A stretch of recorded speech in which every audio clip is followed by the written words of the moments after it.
La debacle venezolana fue la crónica de una muerte anunciada. Crónica Americana.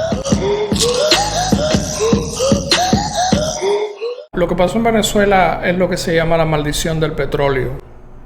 Ese es el origen, la maldición del petróleo. ¿Cómo se considera esto? ¿Cómo se explica? Ha pasado en muchos países. Pasó en México, pasó en Arabia Saudita y Venezuela es su mayor ejemplo. Hay que decir que quizás el único país que no ha tenido esta situación ha sido Noruega.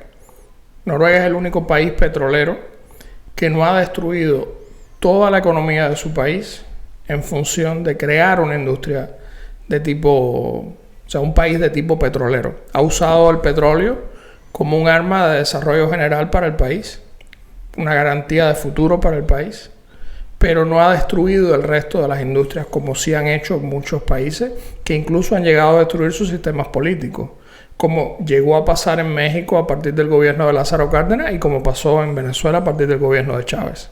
Exactamente, el gobierno de Chávez es un factor que no se puede deslindar de lo que ha ocurrido en Venezuela. Te pregunto porque Venezuela, antes de Hugo Chávez, era una Venezuela rica y aún así dependiente básicamente del petróleo.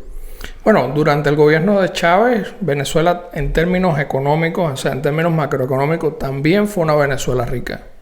De hecho, los mayores precios del petróleo se obtuvieron durante el gobierno de Chávez, lo cual le permitió a Chávez consolidar su poder. Lo que pasa es que durante el gobierno de Chávez, la tendencia populista, esta tendencia que ya en cierta medida venía asomándose. Obviamente durante los gobiernos anteriores se trató de mantener un equilibrio, pero ya existía la idea política de que el petróleo era un bien de todos los venezolanos y de que el petróleo tenía que garantizar una calidad de vida a todos los venezolanos y que iba a terminar siendo el destino de Venezuela. A esto es a lo que se le llama la maldición del petróleo. Es decir, cuando un país decide que toda la nación va a vivir de una fuente de riqueza, es cuando sucede lo que se llama la maldición del petróleo. Estamos analizándolo más allá de Venezuela para entender por qué estas cosas suceden. Pero, por ejemplo, el hecho de que la Ciudad de México llegara a tener más de 10 millones de habitantes en un momento determinado y después acercarse a 20 millones, ocurre cuando México comienza a vivir del petróleo y entonces una gran cantidad de población campesina, porque al tener dinero México empieza a importar alimentos desde los Estados Unidos. Una gran cantidad de población campesina se muda a las ciudades. Esto ocurrió en Venezuela y en Venezuela ya empezó una acumulación de población periférica en los llamados cerros de Venezuela, donde hay un grupo de una cantidad de población determinada que no tiene nivel educativo para vivir en la ciudad y que termina viviendo de planes del gobierno. Pero bueno, quiero entender, esto ocurre antes de que llegue Hugo Chávez al poder. Es decir, toda esta cantidad de personas yéndose hacia las periferias de Caracas ocurrió antes de que llegara Hugo Chávez al poder. Se inició ligeramente en la etapa de Hugo Chávez, se expandió. Se expandió. Se expandió porque además Chávez tiene la suerte de que, hay que decir que Chávez está en el gobierno desde el 2002 hasta el 2013 cuando murió. En el año 2008, entre el 2007 y el 2008, comienza a surgir, o sea, los precios del petróleo comienzan a dispararse. El barril llega a más de $100. El barril llega a más de $100 después del 2008. Después del 2008. Llega casi a $145 el barril. Hay que decir que el barril estuvo entre $20 y $25 antes de Hugo Chávez. Hubo un momento que estuvo por 40, es decir, esto te permite entender la cantidad de riqueza potencial que Venezuela llegó a tener. Y obviamente esto consolidó la dependencia de Venezuela del gobierno, o sea, de Venezuela del petróleo, pero a la misma vez afianzó una situación que a veces no es tan conocida en estos países que tienen lo que se llama la maldición del petróleo. Y es que cuando tú analizas su GDP, o sea, su Producto Interno Bruto es muy alto, pero una parte considerable del Producto Interno Bruto de estos países, y particularmente en el caso de Venezuela, es gasto del gobierno. Por ejemplo, en el caso de Arabia Saudita, hoy, más del 60% de la población son empleados del gobierno. En el caso de Venezuela, durante el gobierno de Chávez, alrededor del 50% del Producto Interno Bruto venezolano estaba formado por gastos del gobierno. Obviamente, si tu riqueza crece, pero los gastos del gobierno crecen y la destrucción de la industria de producción de alimentos, producción de bienes y servicios se destruye, porque cuando tú la financias la destruyes, o sea, la haces no competitiva. Terminas teniendo montones de empresas que reciben dinero simplemente porque hay dinero. No compiten, firmas consultoras, bancos, etcétera, que no compiten con los estándares internacionales. Eso los retrasa tecnológicamente, los retrasa en términos de conocimiento, en calidad de servicios. Simplemente existen porque hay suficiente dinero para todo el mundo. En el momento en que los precios del petróleo caen, producto en parte durante la crisis del 2008, pero sobre todo a partir del 2014, cuando Estados Unidos decide que lo que había sucedido en Estados Unidos en 1973, que fue la gran crisis del petróleo, que es un tema interesante que podemos mencionar, los Estados Unidos decide que los precios eran suficientemente altos como para aprobar una nueva industria petrolera, que es la industria del fracking. Uh-huh. O sea, la amenaza política que significó la coordinación que Chávez llegó a hacer con los países de la OPEC y el hecho de que los precios estaban suficientemente altos creó un lazo de la muerte para la propia economía venezolana. Porque antes de estos precios el fracking no tenía sentido. Pero ya por cuestiones de seguridad nacional de los Estados Unidos y porque el precio era lo suficientemente alto, el fracking se desató. Explícame ese detalle. Yo sé que el fracking está ocurriendo en los Estados Unidos ahora mismo, que es una industria enorme y que está produciendo riqueza de forma que permiten sustentar a Estados Unidos, autosustentar a Estados Unidos en base a la energía. Pero anteriormente, Bonal, ¿qué pasaba? Venezuela sacaba un crudo y es cierto que todo ese crudo se refinaba en los Estados Unidos. Sí, había una coordinación directa. A ver, la industria venezolana es una industria que esencialmente exportaba a los Estados Unidos. Y aquí es donde comienza el gravísimo error político de Hugo Chávez. O sea, Venezuela llegó a creer que los Estados Unidos tenían una dependencia de Venezuela. Y esto, obviamente, es por no conocer la historia. Es cierto que los Estados Unidos había tenido una crisis importante en 1973, cuando los países árabes crean el embargo petrolero. Cuando en el 73 comienza un embargo petrolero producto de una guerra que hubo entre los países árabes e Israel, después de la guerra del Yom Kippur, Estados Unidos recibe un embargo por parte de los países árabes, Canadá, Japón, y los precios del petróleo se disparan al punto de que el estado de Oregon prohibió la exhibición de árboles de Navidad. ¿De veras? Algunas gasolineras se convirtieron en iglesias, las colas para comprar combustible eran gigantescas y la producción de leña se dispara porque no había electricidad para calentar casas en los Estados Unidos. A ese nivel llegó la crisis. Una crisis profunda de Estados Unidos. Una crisis profunda que demostró a los Estados Unidos, Henry Kissinger era secretario de Estado en este momento, le demostró al gobierno americano que no podía depender de países del Medio Oriente. En esta época Venezuela es una especie de aliado a los Estados Unidos, pero igual formaba parte de la OPEC. Y este déficit que tenía con el Medio Oriente no pudo...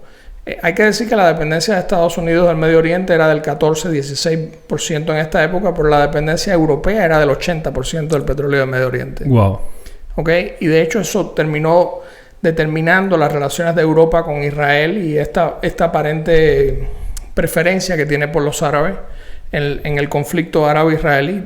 Mucho tiene que ver con esta época de la crisis petrolera del 73. ¿Y fue una oportunidad para Venezuela en ese momento? ¿Logró suplir Venezuela las necesidades de Estados Unidos? Temporalmente sí. Lo que sucede es que realmente Venezuela no daba abasto en este momento. Los contratos obviamente se profundizaron con Venezuela y la relación con Venezuela mejoró. Pero Henry Kissinger crea lo que se llamó la independencia energética, independencia petrolera, que fue un plan que comenzó a aumentar la producción petrolera y de gas de los Estados Unidos para que esto no volviera a suceder. Se empezaron a crear una serie de planes, se empezó a aumentar la producción de gas, e incluso tú recordarás el famoso gasoducto y oleoducto del Keystone Pipeline, que Obama prohíbe por potencial daño ecológico. Es decir, comienza una carrera por la independencia energética de los Estados Unidos, pero cuando los precios del petróleo llegan a $145, esto se hace insostenible y se inicia en los Estados Unidos una nueva crisis económica importante. Comienza a aumentar la producción de petróleo de fracking. El petróleo de fracking es el resultado de fracturar la roca. O sea, antes del fracking, el petróleo se encontraba un bolsón, o sea, como una cueva llena de petróleo, y se extraía directamente. Pero todo este petróleo residual que quedaba entre las rocas simplemente se descartaba. Obviamente estamos hablando de mucho petróleo. Hay que decir que los Estados Unidos es un pionero en la extracción de petróleo. O sea, todos estos pozos de Texas, el famoso Rockefeller, se hace rico con la extracción de petróleo. Estamos hablando de los años 20. Estados Unidos se convierte en la primera potencia económica mundial en los años 20. Es decir, hay una industria petrolera norteamericana. De hecho, las empresas que inician toda esta inversión en extracción de petróleo en Medio Oriente y en la propia Venezuela son empresas norteamericanas. Es decir, porque a veces se da esta idea de que los Estados Unidos es un consumidor neto de petróleo. Los Estados Unidos es la potencia tecnológica y productiva mundial de petróleo. Lo que pasa es que es un consumidor tan grande de petróleo que requiere de otros países, no le alcanza. Pero cuando comienza a ver que algunos países en los años 70 hacen uso político del petróleo, entonces incentiva su paso para la independencia energética. Regresando a Venezuela, Bonal. Hugo Chávez es definitivamente un parteaguas en la historia venezolana y en la debacle tremenda que ocurrió en Venezuela. Sí. Antes de Hugo Chávez, antes que llegara Hugo Chávez, tenemos los partidos copellanos, lo que se conocía como Quinta República. Sí. Cuarta República. No fui una república más allá. Bonal, ¿qué pasaba? ¿Cómo era la Venezuela de esa época? Económicamente hablando, teniendo en cuenta que hoy es un desastre. Económicamente hablando, Venezuela siempre tuvo variaciones. O sea, no es, en mi opinión, habrá mucho debate con esto, no es correcto decir que Venezuela era extraordinariamente rica y de pronto se convirtió en extraordinariamente pobre. Es más complejo que eso. En la medida en que el petróleo subía de precio, Venezuela llegó a tener niveles de riqueza importantes. Venezuela se convirtió en un destino, incluso de muchos cubanos. Hay que decir que una de las familias más ricas de Venezuela, que son los dueños de la Polar, etcétera, etcétera, son exiliados cubanos. Oh, los dueños de la Polar son exiliados cubanos, no sabía eso. La familia más rica de Venezuela, ahora no recuerdo el nombre, pero son exiliados cubanos. Mira qué bien. O sea, Venezuela se convierte en un destino para el exilio cubano en un momento determinado. Obviamente, quien se va de Cuba y se va a un país como Venezuela, significa que Venezuela tenía un nivel de prosperidad.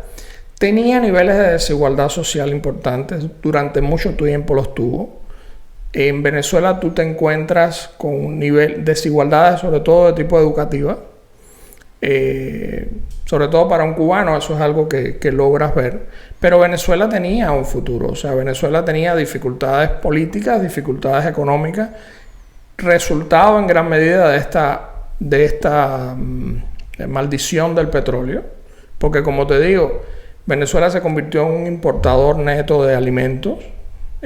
Importaba alimentos de Colombia, importaba alimentos de los Estados Unidos, de Costa Rica. Pero la llegada de Hugo Chávez y el aumento de los precios del petróleo multiplicó esta dependencia del exterior de Venezuela de una manera dramática y destruyó el tejido productivo venezolano, la industria nacional venezolana, sobre todo en producción, no tanto de productos básicos de alimentos, es decir, no estamos hablando de que produzca como Argentina soya o arroz o cosas así, pero sí un productor secundario, es decir, tú en Venezuela te puedes encontrar con grandes productores de alimentos finales, cerveza, maltas, refrescos muy famosos. Refrescos muy famosos, harinas muy famosas. Es decir, Venezuela se convierte en un receptor de producto alimentario primario y lo termina convirtiendo en un producto secundario que terminaba exportando. ¿Ok? Ahora, ¿qué sucede? Aumentan los precios del petróleo, sí, aumentan los gastos estatales y aumenta la dependencia únicamente del petróleo. Aumenta la dependencia del petróleo y la dependencia del Estado. Comienza un proceso de nacionalización de empresas. Sí. La nacionalización de empresas, incluso empresas de construcción de automóviles, es un proceso caro. O sea, no es barato nacionalizar todas estas empresas. Es cierto que muchas empresas fueron prácticamente robadas, pero otras fueron compradas. Otras fueron adquiridas a precio de robo, pero después fueron administradas. Y administrar todo el tejido industrial que tenía Venezuela, que no era muy grande, pero que comparado con los Estados Unidos, ¿ok? O sea, era grande, pero comparado con los Estados Unidos no era tan grande. Llevó un costo brutal al gobierno venezolano y sobre todo cuando se hace de manera ineficiente. La ineficiencia estatal ha sido la clave en Venezuela. Bueno, y antes de llegar a la debacle como tal, ¿tú crees que esta maldición del petróleo que se origina desde antes, según nos explicaste, y se agudiza con Chávez? Y se agudiza con Chávez, ok. Pero ¿tú crees que es lo que sentó las bases para que surgiera Rafael Chávez? Mira, sentó las bases políticas. Y digo esto, y es triste decirlo, pero Chávez llegó con votos al poder. Exactamente. Es decir, y se mantuvo con votos en varios términos. Es decir, esta creencia, y insistimos en esto porque pasa demasiado en América Latina, esta creencia política que existe en América Latina, de que la riqueza nacional es de todos y que si el país tiene azúcar, petróleo, maíz, pues entonces todos somos ricos, es una creencia políticamente destructiva, porque elimina la responsabilidad individual y pone la responsabilidad en el gobierno. Todo este tipo de países terminan, en el momento en que estos precios caen, terminan autodestruyéndose. Y Venezuela no fue una excepción. Bueno, déjame hacerte una pregunta. He conversado con personas que tienen origen venezolano. He conversado con muchos emigrados aquí en Miami, cubanos, que estuvieron en Venezuela. Por cierto, es una emigración que adora Venezuela. Yo no he oído a nadie hablar con más amor. El venezolano es muy nacionalista, en el buen sentido. Pero me refiero al cubano. Yo he hablado con cubanos que vivieron en Venezuela por 15, 20 años. Adoran Venezuela. Es una patria para ellos. Y yo sé que tú tienes experiencia con Venezuela. He oído hablar que los cerros son favelas en esos términos. Es cierto. Y que Caracas básicamente es una ciudad estrecha rodeada básicamente de cerros. Sí, eso te puede llegar a impactar. Es decir, estamos hablando de una pobreza diferente a lo que uno pudiera considerar pobreza. Es decir, tú en estos lugares te puedes encontrar automóviles, televisores, internet, etcétera. Pero en términos civiles, o sea, la falta de infraestructura es importante. La falta de ordenamiento es importante. La falta quizás en cierta medida hasta de direcciones. La falta de una infraestructura eléctrica formal. Real, oficial. No es que no haya electricidad, la hay. Pero hay como una falta de gobierno en términos de... Ese olvido masivo es lo que trajo Hugo Chávez definitivamente. Sí. Aunque él lo profundizó, porque lo que sucede en muchos de estos países que tienen la maldición del petróleo es que hay tanto dinero que el orden se hace secundario. Es decir, y ha pasado en México. O sea, los niveles de descontrol social que tú te encuentras en México no son comparables o compatibles con la riqueza económica que el territorio de México tiene. Es decir, el Estado poder mantener a toda la población con su riqueza, comienza una desestructuración del tejido nacional. Es decir, comienza la posibilidad de que tú tengas una vida mínima, viable, sin hacer las cosas que en un país desarrollado, estructurado, donde hay agricultura, industria, servicio, etcétera, es necesario que termine ocurriendo. Obviamente estamos hablando a grandes rasgos, ¿ok? Claro que sí. Pero sin duda, en el caso de Venezuela, la dependencia del petróleo llegó a un punto tal que el gobierno prácticamente distribuía alimentos, distribuía cestatiques, daba empleo público, creaba empresas. Estamos hablando de la época de Hugo Chávez. Estamos hablando de la época anterior a Hugo Chávez y multiplicado por 100. Cuando llega Hugo Chávez. Cuando llega Hugo Chávez. Pero Hugo Chávez, como tú mencionaste, llega al poder con una abundancia tremenda en el sentido de que el petróleo estaba carísimo. 140 el barril llegó a cotizarse en algún momento de su mandato. Bonald, Hugo Chávez básicamente copió todas las malas ideas del ideario público, de la memoria histórica, las unió, las puso en función e indiscutiblemente no hay cómo explicar la debacle venezolana sin explicar la debacle política venezolana. En el momento en que baja el petróleo, en el momento en que se dan cuenta de que están dependiendo únicamente de esta industria deja de producir los enormes bienes que estuvo produciendo para el pueblo venezolano, ¿qué ocurrió? Ponnos en contexto cómo se asume esto. ¿Qué pasó con el grito de Chávez de le voy a cerrar allá a los americanos? Ok. Aparentemente Chávez, que estudió en academias militares venezolanas, porque era un oficial del ejército, no asistió a las clases de historia de los años 70. Cuando los Estados Unidos tienen esta situación del boicot petrolero, los Estados Unidos toman una serie de medidas. ¿Ok? Recuerda que este boicot petrolero que ocurre contra Venezuela, contra los Estados Unidos, lo había intentado en cierta medida el Chile de Allende con el cobre. Y ya los Estados Unidos había aprendido la lección.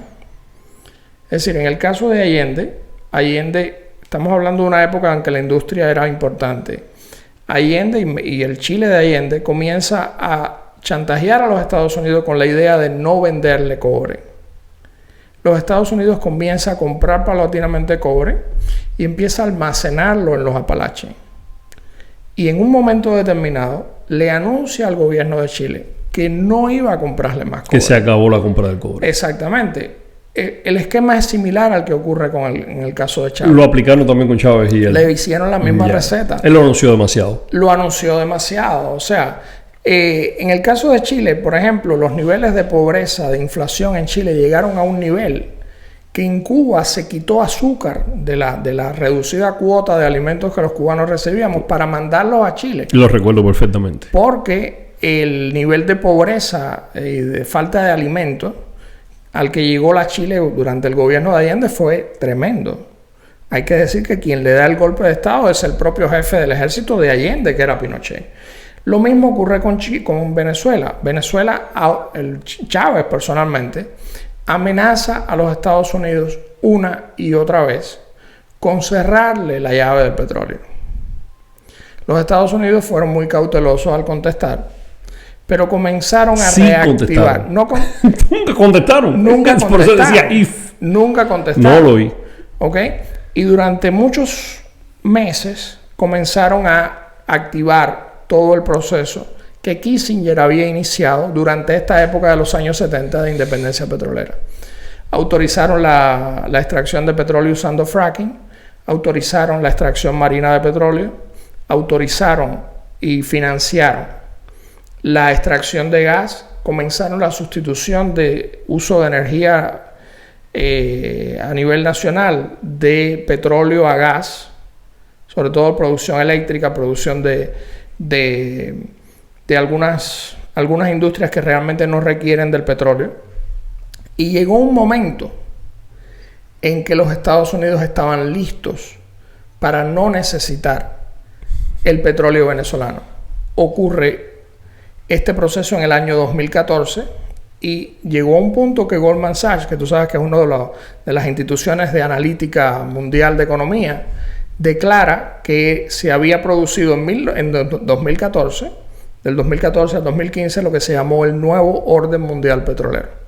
Y aquí es donde comienza la verdadera caída de Venezuela. Bueno, tengo entendido que antes del año 2015 y bajo amenaza constante de Hugo Chávez, no era ni tan siquiera de que Estados Unidos le compraba el petróleo crudo y pesado a Venezuela, para refinarlo, sino que le pagaba ese petróleo con parte del producto ya refinado. Es decir, no era ni tan siquiera una transferencia directa. ¿Era así o esto es...? Bueno, a ver, Venezuela tenía sus propias refinerías, pero tenía empresas en los propios Estados Unidos que recibían el petróleo y lo refinaban aquí. Es decir, llegaba mucho petróleo crudo a los Estados Unidos. Pero como te decía, en este momento, a partir del 2014-2015, es que comienza la verdadera crisis venezolana. Empieza la espiral de muerte de la economía venezolana porque comienza a despegar la producción norteamericana de petróleo a partir del fracking y en general la producción de energía norteamericana a partir del gas. Imagínate que los precios del petróleo, los precios de las gasolineras, caen a la mitad. Y en este momento, en el 2014 aproximadamente, la inflación venezolana aumenta en más de un 200%. Es decir, el precio real de la moneda en Venezuela empieza a reducirse en casi un 200%, pero ya en el 2018 la moneda venezolana, o sea, el valor de la moneda venezolana cae en un 63,000%. Eso es increíble. Es una caída en picada porque los precios bajaron a la mitad y en muchos casos mucho menos de la mitad, o sea, bajaron de $145 el barril a casi 40, 50, 70 dólares el barril, porque hay que decir que estos precios que se dan de manera internacional son precios medios, pero el petróleo venezolano no es un petróleo de alta calidad. Eso te iba a decir. Entonces, el precio a veces del petróleo venezolano no es esta referencia mundial que tú ves de 80 dólares el barril que ocurrió en esta época. Y sin un comprador masivo como Estados Unidos, Venezuela se habrá quedado ahogada en ese momento. Y con un gobierno que obviamente había decidido que no podía depender de un país que lo estaba amenazando. Chávez hace un mal cálculo. O sea, Chávez asume que el peso de Venezuela en la economía mundial es mucho mayor de lo que realmente es. Hay que decir que en esta época de prosperidad venezolana, el Producto Interno Bruto de Venezuela representa la mitad, o sea, medio punto porcentual del Producto Interno Bruto mundial.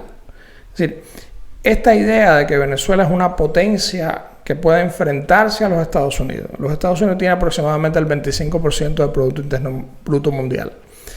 La idea de que tú puedes con el 0.5% del Producto Interno Bruto mundial enfrentarte a un país que tiene el 25% del Producto Interno Bruto mundial, una absurdidad. Es una cosa ilusa. Chávez lo hace frontalmente, ¿ok? Comienza incluso a financiar a muchos países del Caribe con el propósito de desestabilizar la influencia de los Estados Unidos en el área.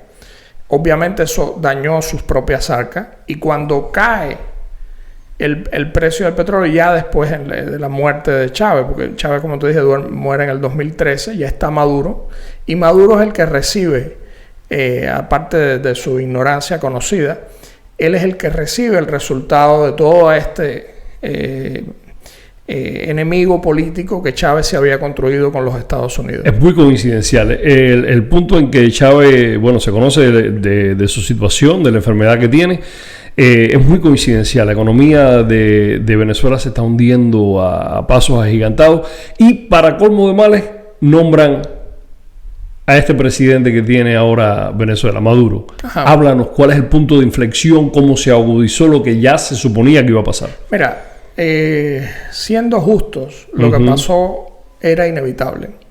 Es decir, la caída... Fuera Maduro, fuera quien fuera. Fuera Maduro, fuera quien fuera. O sea, de hecho, Maduro le ha servido de chivo expiatorio a Chávez. Así lo siento. Es decir, el hecho de que el precio del petróleo cayera tanto cuando la deuda venezolana había aumentado tanto. Hay que decir que del 2014 al 2018 el incremento de la deuda venezolana pasó de un 25% de deuda con respecto al Producto Interno Bruto a más de un 235% de deuda con respecto al Producto Interno Bruto. Una situación caótica. Por ejemplo, estos son deudas del nivel de Japón. Wow. Cuando tú tienes la deuda de Japón y la credibilidad de Maduro,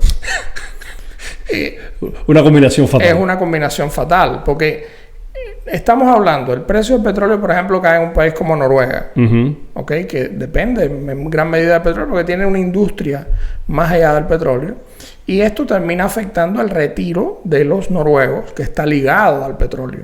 Correcto. O sea, Noruega tiene una cuenta central en el que el dinero del petróleo termina siendo fondo de retiro y fondo de bienestar para los noruegos.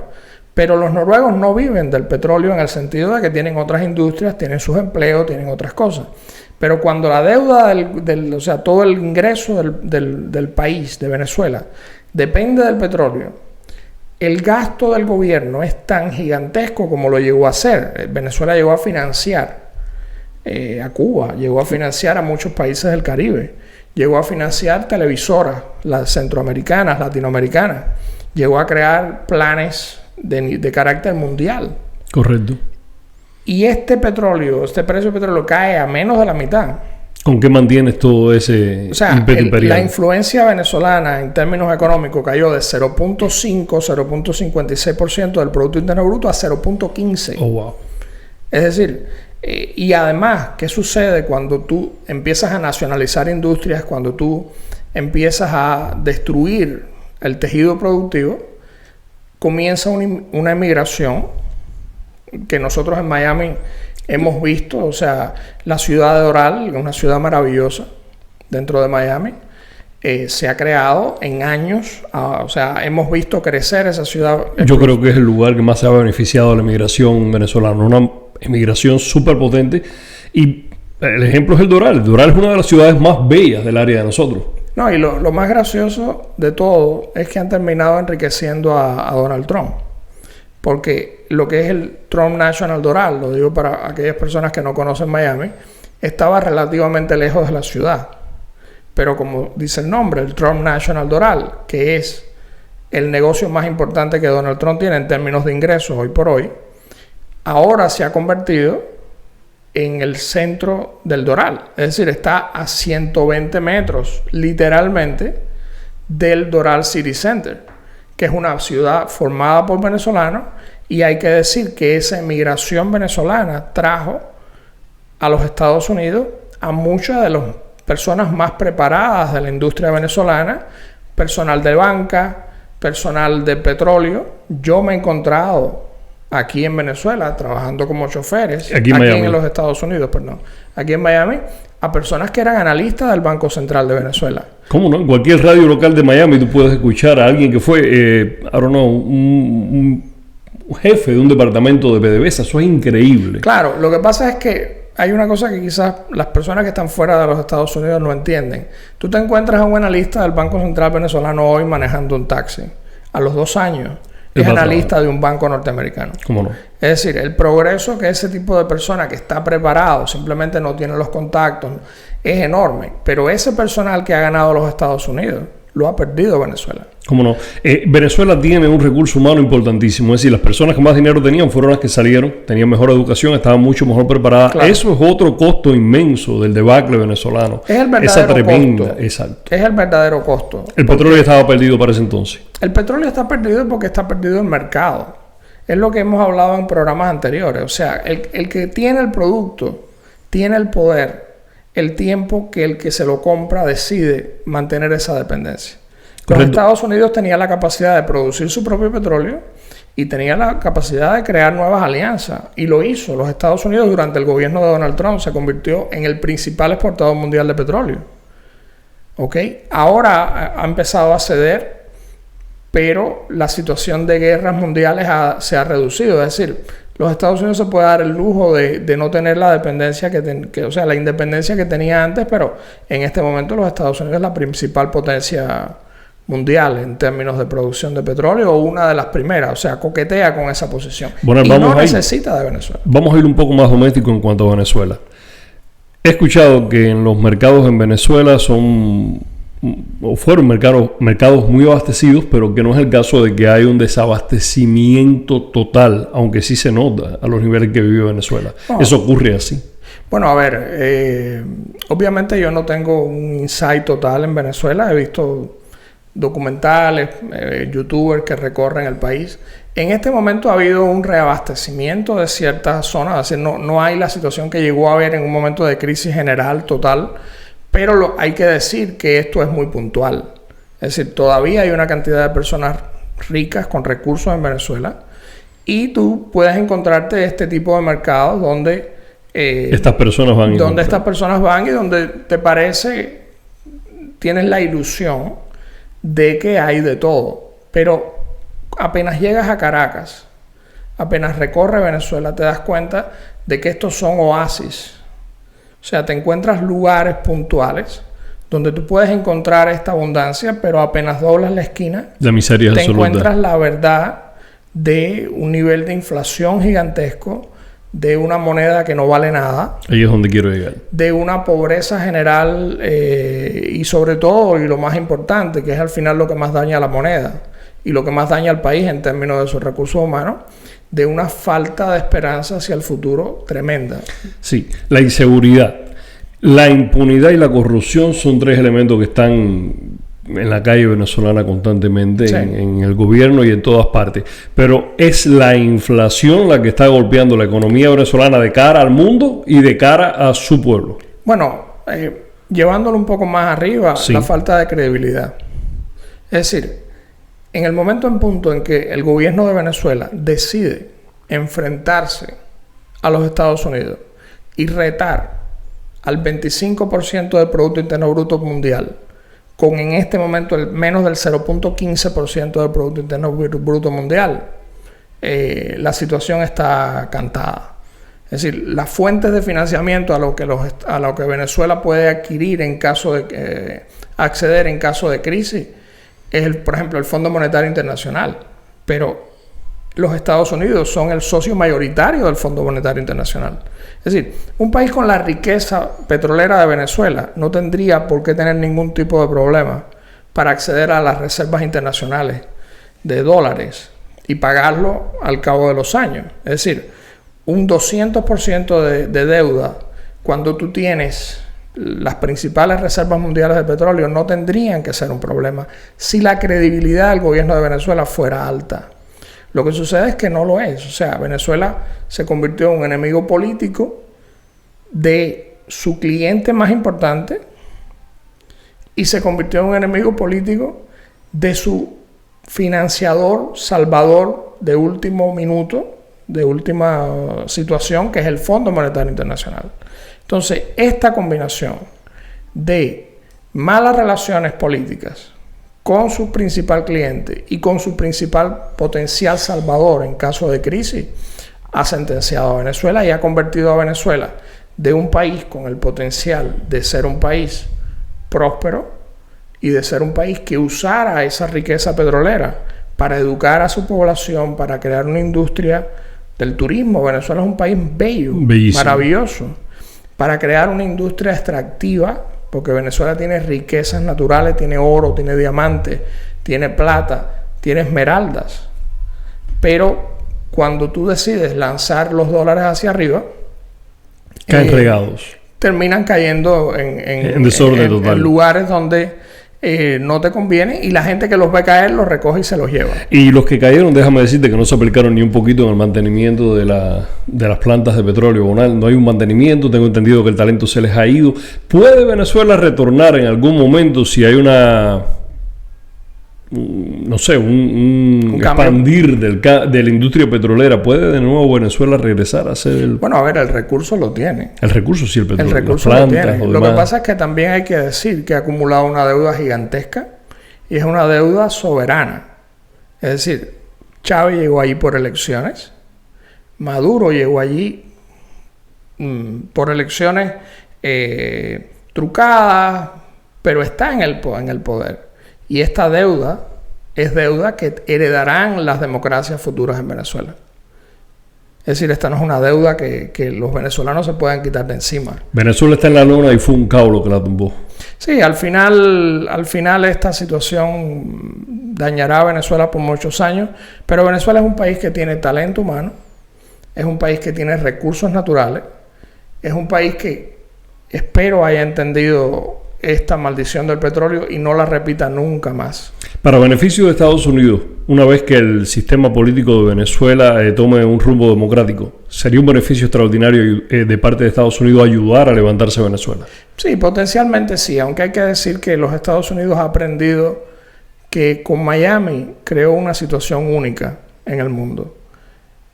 Miami se beneficia de la prosperidad de América Latina, porque Miami es el hub mundial en términos del español. O sea, la banca hispana en español más importante del mundo está en Miami. Es decir, cuando América Latina prospera, Miami prospera y su sistema financiero prospera. Pero cuando América Latina está en crisis, Miami recibe todos esos fondos de los inmigrantes que huyen y reciben a todo ese talento que llega de estos países y recibe un nivel de activación en términos de infraestructura que ha convertido la zona del Doral, que era el antiguo basurero de Miami, en una de las zonas más prósperas y una de las zonas de más crecimiento y una de las zonas más caras de Miami. Bueno, me interesa. ¿Quiere decir esto que Estados Unidos se va a enfocar mucho más en Miami estando aquí en territorio continental que en América Latina? Es decir, no va a poner recursos en ayudar a Venezuela, en levantarse. Desde luego que lo va a hacer, pero no va a poner énfasis en ello. La etapa en la que Estados Unidos consideraba a América Latina su patio trasero e insistía continuamente en reestabilizar la región terminó hace muchos años.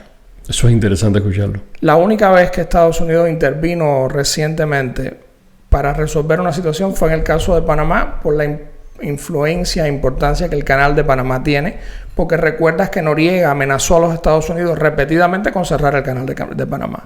O sea, la historia se repite. La historia se repite. Estos pequeños reyesuelos locales no han aprendido la historia y la terminan repitiendo para su mal. Y para el mal de su pueblo, ¿no? Y para el mal de su pueblo.